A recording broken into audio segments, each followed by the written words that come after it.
cuando tengamos que poner más pasión y más cariño para hacer cada vez más grande a Chile y cada vez más justa la vida en nuestra patria.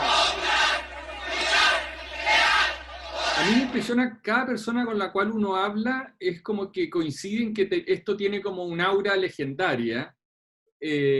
Bueno, y uno si revisa la historia es bien comprensible porque publicaron cientos de títulos, vendieron casi 12 millones de ejemplares, era una empresa que andaba a toda máquina, con un montón de trabajadores, y fueron como la punta de lanza de la, llamémoslo, al Frente Cultural de la Unidad Popular, y había una energía muy potente, y a mí me parece que tú eres una persona privilegiada como para dar cuenta de eso pensando en que desempeñaste dos roles que al día de hoy parecen incompatibles, o sea, por una parte como un rol medio gerencial y por otra vicepresidente del sindicato.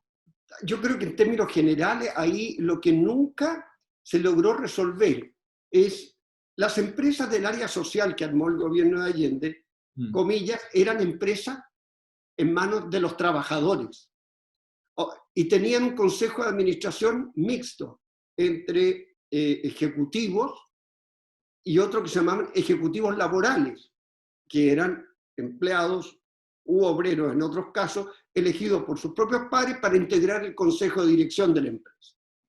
Entonces, en definitiva, si es una empresa en manos de los trabajadores, ¿qué rol juega un sindicato defendiendo a los mismos trabajadores que manejan la empresa?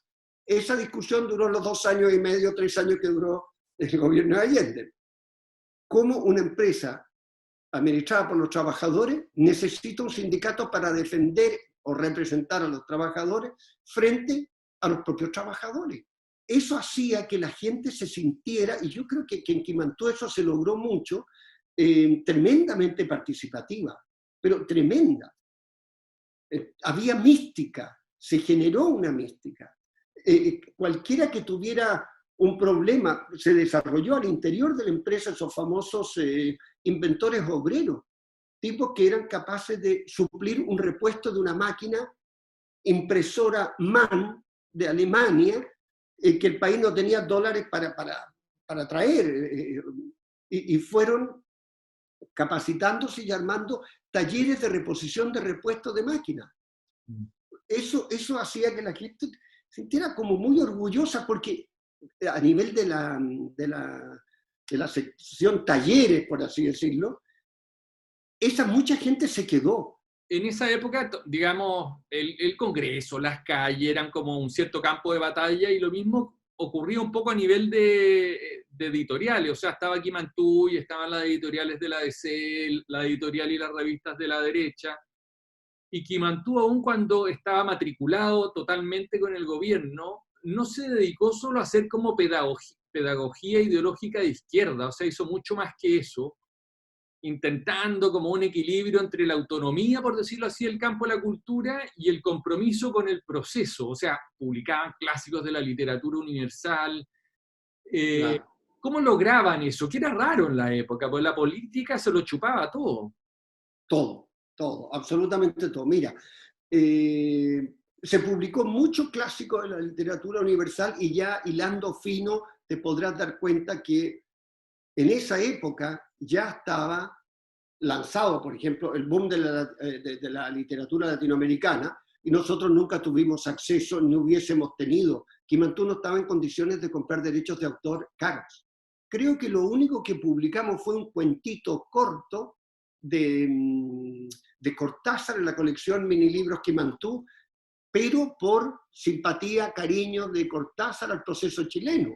No más. Hicimos de la literatura chilena todo lo que se podía hacer, y después había mucho interés en la gente en ser publicado, y por lo tanto bastaba con que firmaras un contrato, no te cobraban anticipo, y había liquidaciones semestrales, supongo, de los derechos de autor como corresponde. En los autores nacionales, que llegaban, como te digo, en cantidad enorme. Tanto político como literario. Claro, y habían clásicos de la literatura universal, no sé, Edgar Allan Poe, ese tipo de cuestiones que uno no podría relacionarlas con la política de la época, Y cuando uno piensa, qué sé yo, literatura rusa era como Gorky, Chekhov, pero no era el autor de realismo socialista, literariamente No, legible. no, no. En algunas otras cosas, en algunas otras colecciones pueden haber habido, como Dimitrov se hizo un libro del búlgaro, bueno, porque el PC de allá le pidió al de acá y en fondo levantar la imagen de un señor adicional a los tradicionales líderes del socialismo mundial, ¿no? Pero, pero, pero estaba claramente diferenciado. Yo diría que si tú divides el catálogo de Quimantú entre ficción y no ficción para hacer la división clásica, yo creo que la ficción supera largamente la no ficción, que es donde iba lo político, ¿no? Pero largamente, o sea, 70-30 podría ser. ¿Y eso era porque había más demanda, digamos, o por una cosa voluntariosa de sacar más de eso? No, porque había más demanda, porque si tú te fijas en la cantidad de los ejemplares vendidos, la historia de la Revolución Rusa, que tuvo un tiraje excepcional, 15.000 ejemplares, que es una barbaridad, además un libro, 2 tomos, caro, con muchas páginas, claro, 15.000 ejemplares sería una maravilla de venta hoy día, pero es que teníamos cosas al otro lado, en los minilibros y en los Quimantú para todo, de 50, 70 y 80.000 ejemplares, hasta 100 en sucesivas ediciones, ¿no? No, era esa la demanda. Además, era muy difícil que tú llegaras a comprar a un kiosco, que fue el gran canal de venta de libros. Tú no ibas a ir a comprar a un kiosco un libro que costara el equivalente a dinero de hoy día, 20.000 pesos. El kiosco no tiene capacidad para tener productos de ese precio. No, entonces las colecciones que iban a kiosco eran las más masivas, que eran los minilibros, Quimantú para todos, nosotros los chilenos, y los cuadernos de educación popular. Yo diría que básicamente esas 4, y esas eran las de las grandes tiradas, y solo los cuadernos de educación popular eran francamente ideológicos, ¿no? Oye, que eso es interesante lo que mencionaste de los canales de distribución, porque ustedes, digo, además de tener una empresa que funcionaba a toda máquina, con 3 turnos y un montón de gente, creo que 1.200 trabajadores contratados, no solo publicaban mucho, sino que para que eso llegara a los lectores y que era un lector más bien popular, o sea, obreros, campesinos, fueron muy ingeniosos en promoción y además fueron muy innovadores como en desarrollar mecanismos de retroalimentación, lo que llamaban talleres de evaluación, que a mí me llamaron mucho la atención y de eso se sabe poco o nada, digamos. Siempre se habla de los libros, siempre se habla de la cantidad de libros impresos, pero el resto como que queda a la sombra. Cierto. Ahí hubo una experiencia comercial, por así decirlo, que el desarrollo de canales no tradicionales de distribución de libros como sindicato. A mí me tocó en su momento ir a Chuquicamata a lograr un acuerdo con los sindicatos para establecer una librería. Fue impresionante porque además tuve que negociar compra de libros de otras editoriales. Una librería tiene que tener una variedad muy amplia. Entonces, pero te digo que los libros se agotaban en la librería, pero el 70% de los títulos toda la semana. Y recibía llamados del sindicato diciendo, compañero, mande por bus otra cantidad. Porque además tenía el descuento por planilla, al mismo sistema de las pulperías que habían en las mineras. Entonces, era una manera increíble. Entonces, en zonas alejadas de Santiago, de un país mucho más centralizado que el de hoy día, el impacto era tremendo, tremendo, tremendo. Y tuvo mucha aceptación. Y luego, aparte de los sindicatos, podías trabajar con unas oficinas que se llamaban, unos departamentos, las empresas grandes, de bienestar social. Pero bueno, las oficinas de bienestar social de las empresas grandes, que además muchas de ellas se habían integrado al área de propiedad social, vale decir, todas eran Corfo, teníamos mucha comunicación y mucha facilidad de acceso a reuniones, a propuestas, a generar este tipo de operaciones, ¿no? Librerías en esos departamentos. Te diría que ese fue, eso era mi responsabilidad directa, Las librerías operaban como operan las librerías, pues yo también manejaba eso, pero las librerías te llamaban y hacían los pedidos y tenías vendedores que visitaban las librerías regularmente, pero eran muy pocas, muy pocas. Entonces ahí hubo una cosa enorme que de repente pegaba unos saltos, como por ejemplo cuando publicamos los documentos secretos de la ITT. Bueno, eso partió con una tirada de 70.000 y luego hubo que hacer 50.000 más. La ITT era la... Era la compañía de teléfono, la International Telephone and Telegraph, sí, que tenía una serie de, ¿cómo se llamaban en esa época? No, anteriores a los fax y a todo eso, eran, bueno, comunicaciones intercompañía donde directamente estaban apoyando un golpe, ¿no? Un golpe. Desde la época de Frey, ¿no? Para que no asumiera Allende. Para que no asumiera Allende. Y todo esto de repente fueron incautados, bueno, o se abrieron y salió una cantidad de información tremenda, el impacto fue muy grande en Chile. Y todo esto llegaban en el fondo al mundo obrero, pero el mundo campesino, accedían pensando también en que era un mundo como masivamente analfabeto. Bueno, se le enviaban también a algunos sindicatos agrícolas a través de la reforma agraria. O sea, a través de la reforma agraria, de la oficina de la reforma agraria, teníamos la información, los contactos, los contactábamos y les ofrecíamos crear y desarrollar bibliotecas o librerías. Maravillados, le mandábamos los libros que considerábamos adecuados, mucho en la colección nosotros los chilenos, en caja, como se despachan los libros. Cuando perdían el interés, los libros venían de vuelta en sacos de papa, muy mal tratado y había que asumir la pérdida, cosa que provocaba un conflicto al interior de la empresa, porque el comité de producción, que en teoría vigilaba todo lo que pasaba al interior de una empresa para hacerla más eficiente, decía aquí hay una pérdida brutal, no podemos volver a sacar libros. Costó mucho y yo creo que al final no lo hicimos bien ahí. ¿Y alguna idea de por qué pasaba eso? ¿Era sencillamente que eran analfabetos y no podían leer? Yo creo que había una cuota enorme de analfabetismo. No sé si un obrero agrícola podía, después de... Bueno, podía haber llevado libros a su casa, pero también las casas de los campesinos eran...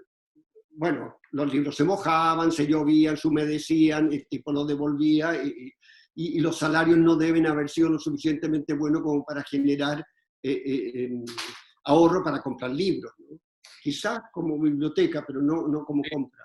Es que pues leí por ahí, a propósito de estos talleres de evaluación, estos focus group setenteros, de que claro, llegaban los libros a los campesinos y el campesino decía, ¿sabéis que no puedo leer porque leo a la luz de las velas?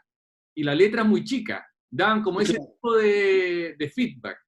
Exactamente. Eso nos pasaba con los libros más populares. Exactamente. Letra muy chica, bueno, mala iluminación, no se puede leer durante el día porque se está trabajando y tuvimos, tuvimos quizá un exceso de voluntarismo ahí, había que hacerlo, había que probar, había que hacer acierto y error para tomar una decisión. Y lo intentamos, bueno, no nos fue bien, no nos fue bien.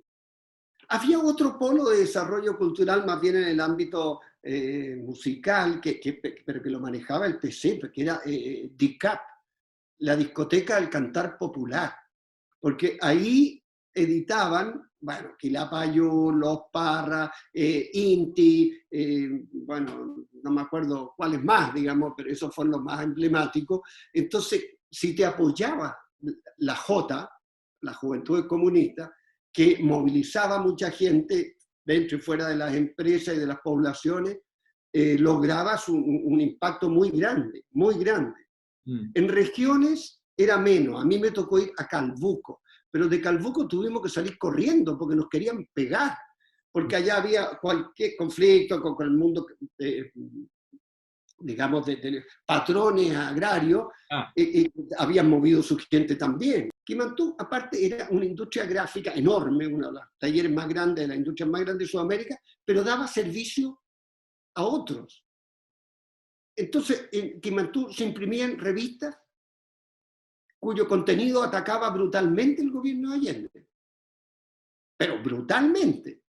O sea, el Ercilla se imprimía ahí, con Dorito, que no es nada, en términos ideológicos, que ya más sofisticado, pero la revista Eva era muy dura. Y yo me acuerdo de algunas trampitas que se le hicieron a Eva cuando escribía, no sé, un artículo sobre Cuba y colocaba el tirano del Caribe, y los compañeros en los talleres borraban tirano y ponían el líder, y pasaba. Mencionaste hace un rato Nosotros los chilenos, que era una de las colecciones más exitosas, y habían otras dos, una que es Quimantú para Todos y Cuadernos de Educación Popular, que los tirajes eran, digamos, así, enorme. Sí. ¿Cómo caracterizaría ya esas colecciones? O sea, ¿por qué fueron tan exitosas y que tocaron una fibra, digamos? Sin duda. Mira, los Cuadernos de Educación Popular tenía dos autoras, Marta Harnecker y Gabriela Uribe. Eran trabajadoras incansables. Pulían cada detalle de los textos, lo consultaban, lo discutían y se metían al lado de la máquina cuando ésta empezaba a imprimir, luego al lado de la encuadernadora. A mi oficina, tanto la Marta como la Gabriela iban toda la semana. ¿Cómo va la venta? ¿Cómo la recibe el público? ¿En dónde estamos? ¿Dónde, pues, me dijeron que no había en tal parte. ¿Qué te parece? ¿Por qué no te preocupa? No, fantásticas, eran fantásticas. Y eran muy sencillos en su comprensión. O sea, número uno, explotados y explotadores. Descripción casi pedagógica de cada uno de los contenidos. Y le permitía a la gente, estuviera o no estuviera de acuerdo con el gobierno de Allende, saber de qué estaban hablando los diarios cuando utilizaban tales y cuales palabras, o la prensa radial o lo que fuera. Fueron realmente muy didácticos. Yo creo que gran parte de su éxito es ese, baratísimo, porque con esas tiradas, eso eran unos libritos que salían corcheteados, no eran ni cosidos ni pegados, eran corcheteados como una revista, como un cómics, digamos, ¿no? Así que eran muy baratos, muy baratos. La impresión de la portada era a dos colores, el interior a un color, estaban hechos perfectamente para lograr el precio de venta público que se necesitaba. Después, Quimantú para Todo era básica, los primeros números, autores nacionales, literatura social chilena, eso eran de frecuencia quincenal. Oye, yo creo que la gente que más dinero ganó, me alegro que haya sido así en Chile, o una de la gente a nivel popular, fueron los kioscos. Los kioscos de la noche a la mañana pasaron a facturar 6 veces lo que venían facturando con la misma estructura, con una sola persona. Claro, si vendían diario y revista y de repente te cae. Nosotros los chilenos también era quincenal. Entonces se alternaban con Quimantú para Todo. Por lo tanto, toda la semana le caía una cantidad de libros que, si bien es cierto, eran baratas, pero costaban 3-4 veces lo que cuesta un periódico. Es como si costaran hoy día 1.500 pesos. Entonces, el kiosquero pasó a facturar mucho. Y nosotros los chilenos era una novedad. Y era una novedad en Chile, porque hubo cosas similares que publicó Eudeva en Argentina. Eran libros muy gráficos. Y eran oficios chilenos que la gente muchas veces no conocía. Nadie sabía en Santiago qué es lo que era un chinchorrero. Y entonces había un equipo de producción muy bueno, recorría Chile, hacía fotos, redactaba bien y hacía muy atractivos libros, sobre todo para gente poco aficionada a la lectura y que con una pie de foto más imágenes entendía muy bien el tema. Pero había en general buena onda, te digo, Manuel. O sea, yo las discusiones más fuertes fueron esas. Revolución Rusa, a nivel de directorio, que me acuerdo que Guillermo Canals, un día saliendo de la reunión, me dice: Pablo, quiero hacerle una pregunta. ¿Este señor Trotsky vende o no vende? Sí. Bueno, entonces hay que hacerlo. Se acabó.